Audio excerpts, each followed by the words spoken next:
Today I'm seeking to answer the question of whether or not Pokemon actually lives up to its claim of being a true open world game. Thankfully, we have decades of information to go off of and history to look into, so this won't be difficult, right? In 1976, a game called Colossal Cave came out, and it was the first free roaming game, but it was text-based when it hit the market, and it looked like this. So you could see how things have changed. I think this is exactly what we're all expecting when we think of open world games today, right? When you're looking for a comparison for Pokemon, this isn't what you were expecting. Then in 1984, a game called Elite came out, which is much more recognizable as a open world game as we know it today. Clearly, when you can see this, you can see the direct connection to, right? Man, I'm gonna need some more examples to draw these connections. From there, there's 1986, Legends of Zelda. Ooh, Yummers. You know that one? That one looks like Pokemon. Which IGN then states that this was the first really good game based on exploration. So, which I don't know, maybe you trust them on opinions, maybe you don't. I'm not your mom, I won't tell you how to trust IGN. I will tell you if you're looking for a game that makes you feel like Batman, you found the right company. I feel like I could be Batman. Let's see, there's Quarantine, 1994, Iron Soldier, 1994, and Yahoo! There's Super Mario 64.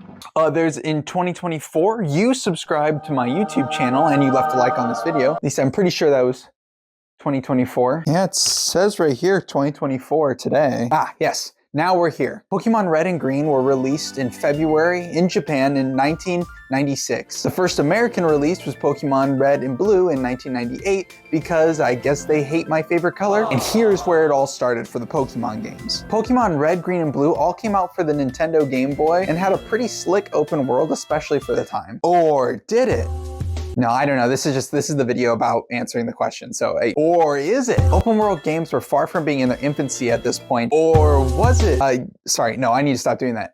Yeah, they were far from being in their infancy at this point. The year 2000 hits and grandparents everywhere think that Y2K is going to be the end of it for all of us, but darn it all if it's going to be the end for Pokemon. If we were to include all of the Pokemon mainline games, including their third variation like Pokemon Platinum, or I'm looking at you, Pokemon Blue, we are at a list of 37 games. Oh, that's a lot? Here's the list of Pokemon games, including outside mainline ones. Yep, still going.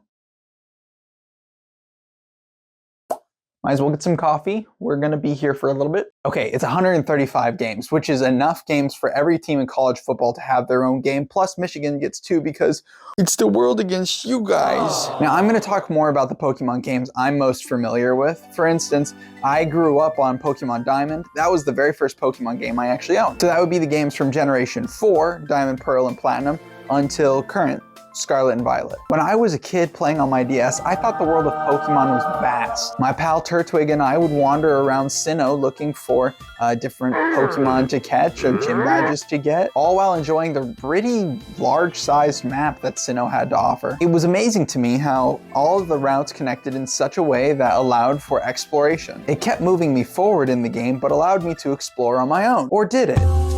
See, Pokemon does a really great job of keeping you on a path that moves the game forward. They present the paths that lead you towards the conclusion of the story or progression of it. Think of it like this. As a kid, my parents determined what school I went to, what I'd eat, what things I was allowed to do and play with, and ultimately, I felt like I was in control of what I was doing, but it was my parents that were setting these paths for me. It kept my experiences guided and safe, but still fun for me as a kid. I didn't know any better. I was a child. Pokemon does a similar thing. It holds our hands for a little bit, but then says that you can go on your way this way, but there's pre-planned areas where you'll end up. As the game progresses, I felt more free, especially after beating the Elite Four and the Champion, when you kind of just go back into the world and work on leveling up Pokemon or working on my own goals. This remains true today. But then comes Pokemon Scarlet and Violet, which takes a drastically different stab at what the Pokemon world should be like. Violet and Scarlet's view to the game is really just wander around the world and see what happens. Punk. It's incredibly freeing, but sometimes daunting, where it basically makes it so that you have to make the decisions of where you're progressing next. I can choose to fight this rock and roll ghost gym or throw hands with the biggest worm on planet Earth. Dude, Which one am I supposed to pick? Pick my snack out for me, Pokemon. It's great though. I can explore my own areas at my pace. I can venture to different parts of the maps even if the Pokemon there are way too strong for me. Honestly, that ability to go to those different areas is super freeing because it reminds me that I'm not actually prepared to go to this section. See, me being able to go to a place I'm not prepared to go to is amazing because it can remind me that the world is actually living, and that section isn't gonna just cater to my needs or wants. The Pokemon world will carry on without me. I've always liked the idea of games being lively without my decision making, you know?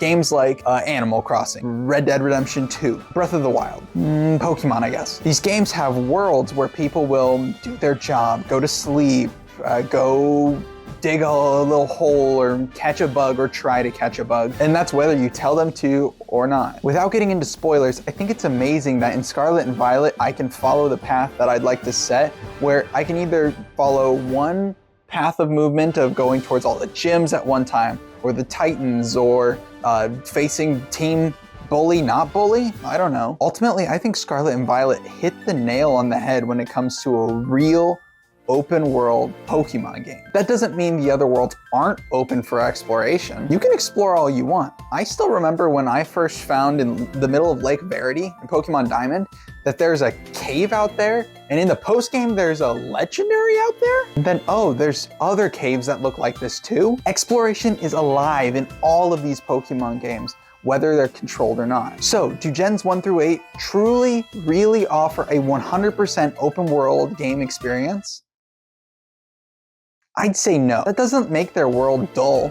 It's very vibrant. The cities are beautiful. Scarlet and Violet just decided to take a very different approach. While heavily criticized, and for good reason, it's certainly not a perfect game. I think it's awesome that they tried something new in the first place. But what do you think? Also, if you have an interest in connecting with me live, I stream over on Twitch 3+ times a week. It's fun. The community over there has been growing and gelling really well. It's been super encouraging. So yeah, check that out. I'll be waiting there. This has nothing to do with the video, but my stomach just started really hurting. Anyways, okay, see you around.